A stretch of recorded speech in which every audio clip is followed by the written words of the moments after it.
Hello guys, स्वागत है आपका सिटीजन सी चैनल पर। और आज से हम स्टार्ट कर रहे हैं क्रीप शो सीजन 3, जिसे हम 4 वीडियोस में कवर करेंगे। अगर आप नहीं जानते तो बता दूं कि एक हॉरर एंथोलॉजी शो है जिसमें क्रीपी और टेरिफाइंग स्टोरीज दिखाई जाती हैं, जिन्हें बनाया जाता है खास हॉरर फैंस के लिए। तो अगर आपने पिछले 2 सीजन्स या फिर मूवीज नहीं देखी तो उनके वीडियोस चैनल पर अवेलेबल हैं, आप चेकआउट कर लेना। तो अब ज्यादा देर ना करते हुए जल्दी से स्टोरी स्टार्ट करते हैं।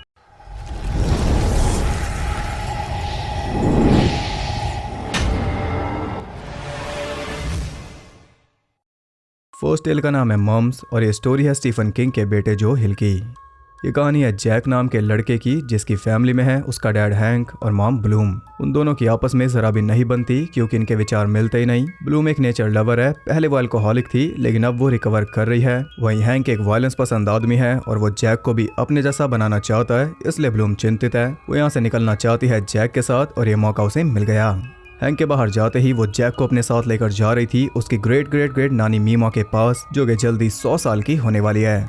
उसने दरवाजा खोला ही था कि तभी वो रुक गई क्योंकि बाहर खड़ा था हैंक अपने दोस्त कॉनर और बेथ के साथ। वो पहले से जानता था कि ब्लूम ऐसा कुछ करेगी, इसलिए वो रेडी था। उसका बैग खोलने पर हैंक को अपने पैसे मिल गए, इसलिए वो उस पर चोरी का इल्जाम लगा रहा था। साथ ही उसके बैग में दारू की बोतल भी थी और साथ में थे कुछ सीड्स। ब्लूम के मुताबिक वो बोतल हैंक ने उसके बैग में डाली होगी ताकि ये फंस जाए, और ये फंस भी गई। अब वो इसे पुलिस के पास लेकर जा रहा है क्योंकि अब भी एक अल्कोहलिक है और ये इसके बेटे की जान को खतरे में डालने वाली थी इसके मुताबिक। हैंक के साथ कॉनर भी जा रहा था, इसलिए ब्लूम बेथ को कहती है कि जैक का ध्यान रखना, मैं जल्दी वापस आऊंगी। लेकिन वो नहीं आने वाली क्योंकि हैंक और कॉनर ने मिलकर उसे मार दिया। इधर बेथ जैक को समझा रही थी कि तुम्हारी मॉम काफी स्ट्रांग है, हम उनका इंतजार करेंगे, लेकिन आप जानते हो कि वो नहीं आने वाली या फिर शायद आ भी जाए। खैर यहाँ हम देखते हैं कि उस बॉटल पर लिखा है पैपी ग्रैंथम और ये रेफरेंस है क्रीप शो मूवी की फादर्स डे वाली टेल का। इस पे फोटो भी नेथन ग्रैंथम की है। खैर जैक अपनी मॉम की फोटोज और वो सीड्स चेक कर रहा था जो वो अपने साथ ले जा रही थी।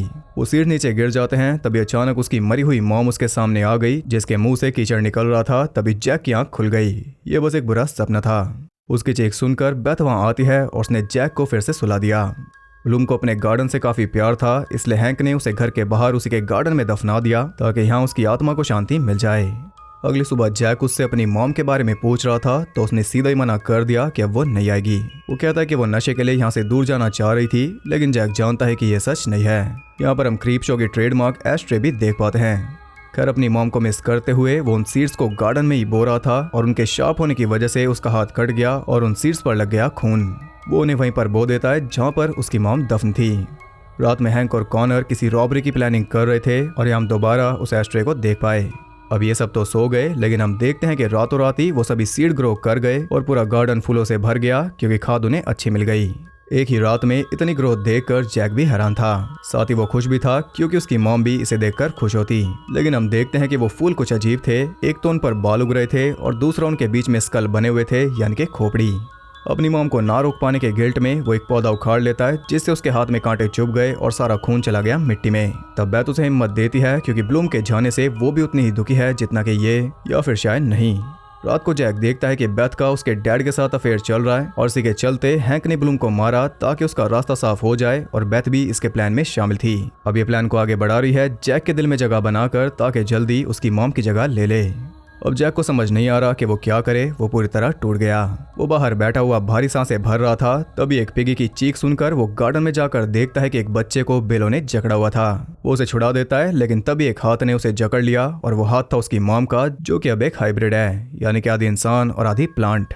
बेसिकली उसकी बॉडी तो डेड है, लेकिन प्लांट ने उस पर टेक ओवर कर लिया, जिसकी हेल्प से वो दोबारा जिंदा हो गई। इससे हम समझ पाते हैं कि वो कोई आम इंसान नहीं थी, तभी तो उसके मायके में 100 साल की औरतें मौजूद हैं, यानी कि शायद वो कोई विच है। जैक के खून से वो बीज बोए गए, फिर मिट्टी में उसका खून गया तो ये जिंदा हुई और अब दोबारा उसका खून पीते ही वो उसे पहचान गई। अपने ही खून से इसे दोबारा जीवन मिला है क्योंकि जैक भी इसी का खून है। जो भी उसके साथ हुआ था वो जैक को सब कुछ बता देती है और अब टाइम है बदले का। वो जल्दी से बेथ को बुला लाया और एक शवल से मारकर उसे मॉम के हवाले कर दिया। रात को जब उसका डैड वापस आया तो सेम तरीके से वो उसे भी वहां ले आया।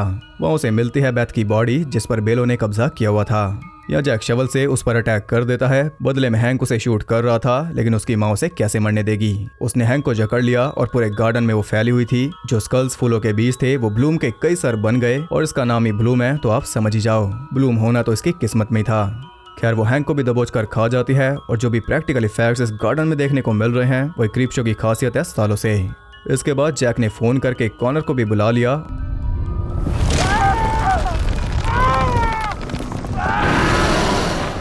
और उसका भी काम हो गया। कुछ इस तरह सभी दोषी मारे गए।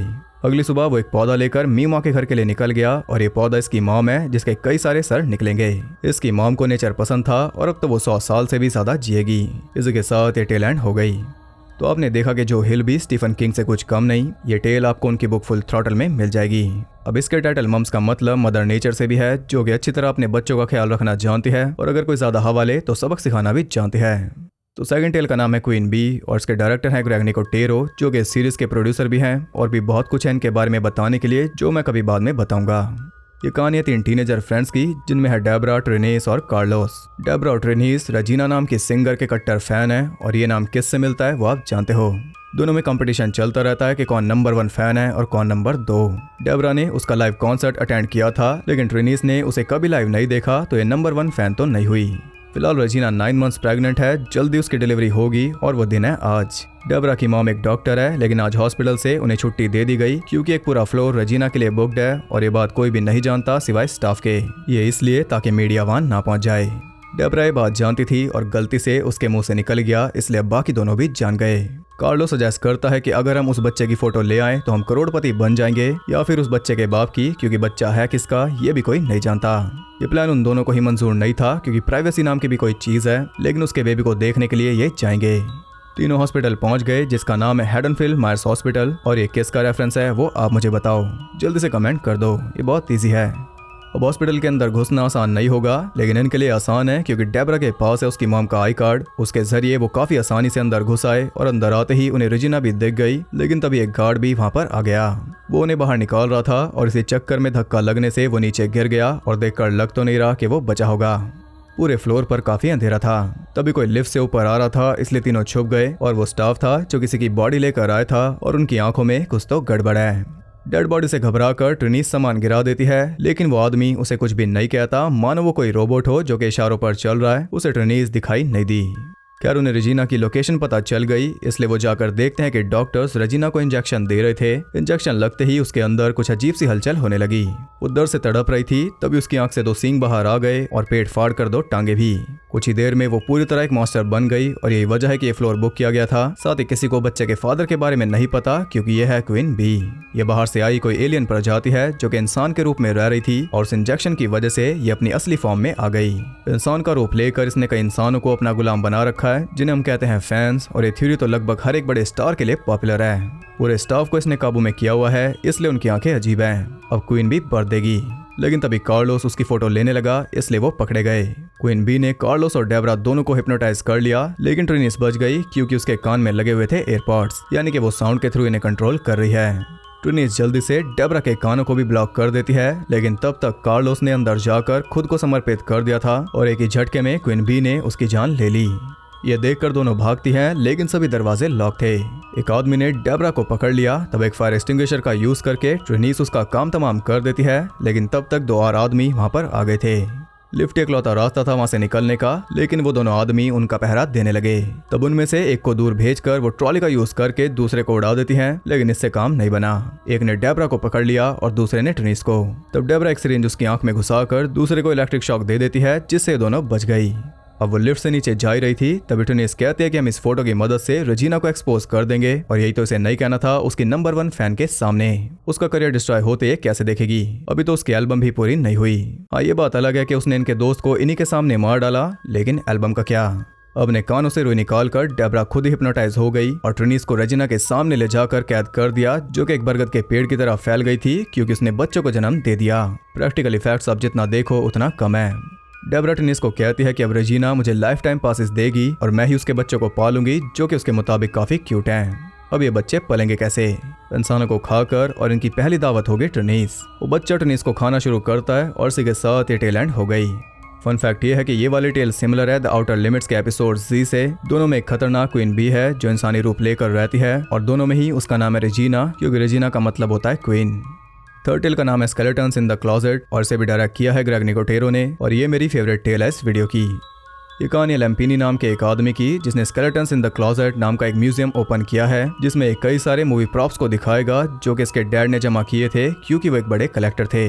स्टार्टिंग में ही हम जॉर्ज रोमेरो का ट्रिब्यूट देख पाते हैं जो कि क्रीप शो मूवी के डायरेक्टर थे। आगे हम प्रॉप्स के बीच देख पाते हैं क्रीप शो मूवी वाली कॉमिक, साथ ही जेसन गोज टू हेल वाला जेसन और उसके साथ 2 लाइसेंस प्लेट जिसमें CQB वाली है स्टीफन किंग के क्रिस्टीन की जिसके डायरेक्टर थे जॉन कारपेंटर, और KTL वाली है ऐश विलियम्स की ऐश वर्सेस इविल डेड से। इसलिए ये टेल मेरी फेवरेट है क्योंकि ये हॉरर फैंस के लिए एक लव लेटर है और इस मामले में क्रीप शो काफी आगे है। इस म्यूजियम में है लैम्पिनी की गर्लफ्रेंड डैनियल और उनका वर्कर बर्क। साथ ही यहाँ ढेर सारे प्रॉप्स हैं जिनमें से मेन मैं आपको बता देता हूँ। यह है साइको वाले नॉर्मन बेट्स की माँ, साइलेंट नाइट वाला killer Santa, tales of the crypt movie वाले पीटर कुशिंग, हॉस्टल वाला किलर, द शाइनिंग वाली एक्स, द एक्सॉर्सिस्ट का पजूजू, माइकल मायर्स का मास्क, फ्रेडी क्रूगर का ग्लव, साथ में क्रीप शो वाली एस्ट्रे, इविल डेड वाला डैगर, माइकल का चाकू, हेलरेजर का पिन हेड, पोल्टरगाइस्ट वाली बच्ची, जेसन वाला plant pot, Leather Face, Jason का मशेटी, पहला vampire Nosferatu, an American werewolf in London का Jack, Freddy Krueger, Babadook, The Shining वाले twins, Dawn of the Dead और नॉस्फेराटू का पोस्टर, ऐश विलियम्स की चेनसॉ, लेदर फेस की chainsaw, Texas Chainsaw Massacre 2 वाली, और लैम्पिनी ने टी-शर्ट पहनी है डे ऑफ द डेड की जिसके डायरेक्टर थे जॉर्ज रोमेरो और वो पहली फिल्म थी ग्रेग निकोटेरो की। अभी मेन अट्रैक्शन बाकी है जो कल रिवील होगी। अब बढ़ते हैं आगे स्टोरी में। लैम्पिनी के डैड अपने काम में महान थे, लेकिन उनका एक कॉम्पिटिटर था बेटमैन जिसने पैसों के दम पर उनसे कई चीजें छीनी थी, लेकिन सबसे अनमोल चीज वो नहीं छीन पाया जो कि थी इसकी मॉम।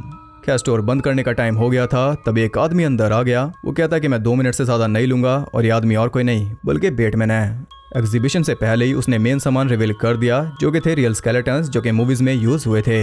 इनमें शामिल हैं readers of the lost arc वाले, पोल्टरगाइस्ट वाले जो कि कहते हैं कि गए थे इंडिया से, साथ ही ओरिजिनल क्रीप शो वाला क्रीप भी, आर्मी ऑफ डार्कनेस वाला वॉरियर स्केलेटन और डॉन ऑफ द डेड वाला बेसमेंट ज़ॉम्बी।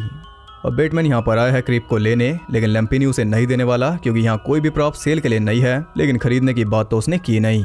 उसके पास कुछ न्यूज़पेपर कटिंग्स थी जिससे उसने साबित कर दिया कि लैम्पिनी डॉन ऑफ द डेड वाले स्केलेटन को लेकर आया है सीधा उसकी कब्र से। वो एक ग्रेव रॉबर है। बेटमैन पुलिस को फोन लगा रहा था और ऐसे तो खुलने से पहले ये म्यूजियम बंद हो जाएगा, इसलिए लैम्पिनी उससे भीख मांगने लगा। तो वो कहता है कि मुझे सिर्फ ये क्रीप चाहिए और चाहो तो उसके साथ वो बेकार जूते भी डाल देना जो कि पहने हैं डैनियल ने। ये सुनते ही वो काफी गुस्सा हो गई, इतनी कि उसने उस जूते से उसकी गर्दन काट दी। ये जूते यूज हुए थे फ्रॉम रशिया विद लव में। खैर अब बेटमैन को ठिकाने लगाना था, इसलिए उन दोनों ने साथ मिलकर उसे अच्छी तरह एसिड में गलाकर स्केलेटन बना डाला और अब ये भी एग्जीबिशन का पार्ट बनेगा। यह एसिड वही केमिकल है जिसकी वजह से ज़ॉम्बीज बने थे return of the living dead में। यहाँ में पता चलता है कि जो आर्मी ऑफ द डेड वाला स्केलेटन है वो है असल में इसके डैड का। इसने अपने डैड को भी कलेक्ट किया हुआ है क्योंकि यही उनकी इच्छा थी। खैर आधी रात में बर्क कुछ सामान लेकर आया था, तभी एक स्केलेटन ने उसकी जान ले ली और वो स्केलेटन है बेटमैन का। अब ये कमाल हो सकता है उसी एसिड का क्योंकि वही ऐसा हाल करती है। ये आपको समझ आएगा जब मैं लेकर आऊंगा return of the living dead की वीडियो।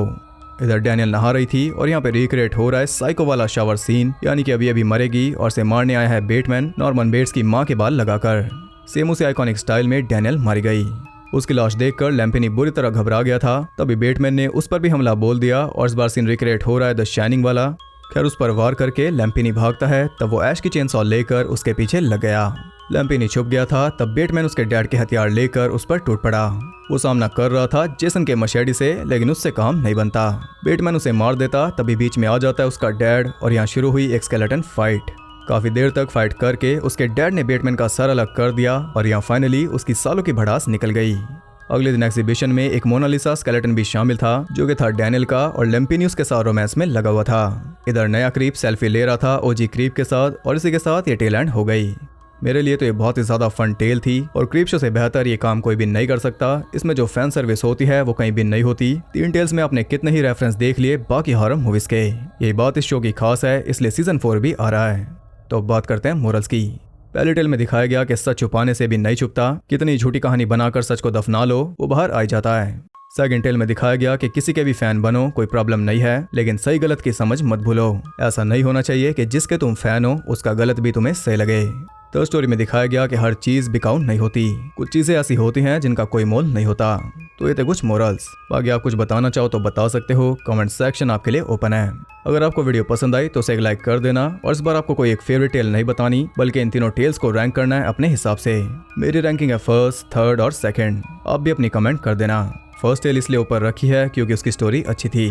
नेक्स्ट वीडियो आएगी टेल्स फ्रॉम द क्रिप्ट के सीजन 6 पर, तो उसे देखने के लिए चैनल को सब्सक्राइब करके बेल नोटिफिकेशन कॉल पर सेट कर लो ताकि नोटिफिकेशन आपको फैन सर्विस दे सके। और ज़्यादा कनेक्टेड रहने के लिए आप मुझे इंस्टाग्राम पर फॉलो कर सकते हो, वहाँ आपको बहुत कुछ जानने के लिए मिल जाएगा और साथ ही बाकी जगहों पर भी जिनके लिंक्स आपको नीचे मिल जाएंगे। तो मैं मिलता हूँ आपसे अगली वीडियो में, तब तक के लिए सबको बाय।